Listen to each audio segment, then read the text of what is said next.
Speaking of our cultural heritage, our next award is for Best Revival. And this year's awards for Best Revival, as you may have guessed, is going to Seadog Theater's delicate and beautiful revival of Mitch Albom and Jeffrey Hatcher's Tuesdays with Morrie, starring a legend of Off-Broadway, Len Cariou as Morrie, and Chris Domig, artistic director of Seadog Theater, in the role of Mitch. In the play, as in Mitch Albom's famous memoir, Mitch tells the story of what happened when he, at the time a successful and career-obsessed journalist, learned that his favorite old professor and mentor had been diagnosed with Lou Gehrig's disease. He had planned to make time for a single obligatory visit with Morrie, but Morrie had other ideas. The result was that Mitch, despite himself, flew out to see Morrie every Tuesday for the next 2 years, while Morrie, preparing to let go of life, was preparing Mitch to reconnect with life and love and meaning. Now, when they first started discussing this, we were talking about being scrappy, Seadog had no theater, no set, and no budget. But they did have grit and determination, and they had the perfect actor for the title role, Len Cariou, who, it turned out, has been thinking about, as you now know, thinking about and wanting to play not Mitch, but Morrie for the last 30 years. So they made it happen. The performances are beautiful. The word spread. The houses were full. And the critical response was appropriately gushing. Cariou's performance as Morrie was hailed as colossal, and Domig's work as Mitch, exquisite.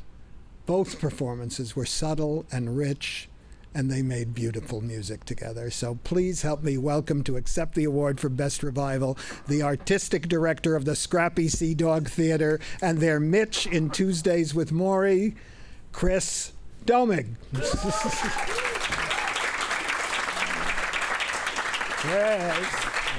he's back. All right. There you go. All right. Oh my gosh, okay. Hi everyone. I'll order coffee for everyone when we have a chance. Dear members of the Off-Broadway Alliance, thank you for this incredible honor. Thank you to all producers, general managers, venue owners, press agents, marketing personnel for bestowing this special recognition on our production of Tuesdays with Morrie. 7 years ago, when our kids were 1 and 2, and we were living in a 1-bedroom apartment in Brooklyn, my wife, Janelle, and I decided to start a nonprofit theater company in New York City. If you ever feel like putting your relationship to the test, I can't recommend anything better. For the record, we are still together. Our kids love the theater and are turning out just fine. Janelle, however, opted out for a second, less stressful career path, which has led her to become an RN nurse in the ER department at Bellevue Hospital. Somehow our family can't avoid the drama. We started Seadog Theater with a deep-seated and passionate belief that honest storytelling on stage with friends can be a life-changing event for artists and audiences alike. There are few places left in our culture where strangers gather in intimate spaces, turn off their phones, and seek an encounter that requires collective attention, compassion, and nuanced understanding. The theater is such a place, an antidote to loneliness, we like to say, and we are honored to play a small part in this life-giving ecosystem. When producing an existing play, one must always reckon with the question of relevance. As you, my colleagues, can well attest, producing theater in this city is time-consuming and expensive, and rarely does it lead to fame or fortune. So choosing to do any play, therefore, requires a passion and a conviction that its story, its characters, its themes and questions are of utmost importance, again in our day and age, here and now. I felt this way about Tuesdays with Morrie, this wonderful play by Mitch Albom and Jeffrey Hatcher. I reread the play during the pandemic when many elderly in our society were getting sick and dying. And I was shocked at how few plays I knew of that looked unflinchingly at disease and death in the final phase of a person's life. By the time I got to the last page, I was in tears. It didn't take me long to call Len, who said he would do a reading with us. A short but vital side note about this man, Len Cariou.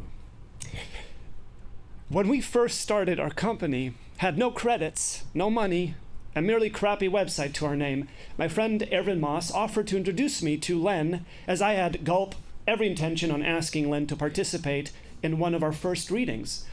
After writing him an email, Len called me out of the blue, asked me out to lunch, and a few days later, there I was explaining to Len in halting paragraphs how much I loved the theater, how his work in particular meant something to me, and that New York really didn't need another theater company, but I just had this itch. I needed to create work that really mattered, and well, I could pay him $100 if he showed up in our church basement, and did he want to do this reading with us?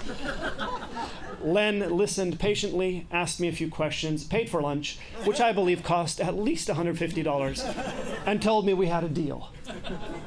Over the years, Len has done multiple readings and fundraisers with our little company. Now, there are theater legends who enjoy coasting along their celebrity status, and there are theater legends who are true artists, who are unfazed by stuffy church basements, anemic paychecks, and zero publicity, if only they have the opportunity to work on great scripts with passionate theater makers. Len, it will not surprise you, is such a true artist. Moreover, he is as good a friend as he is an actor. He is as generous as he is talented. He is as wise as he is humble.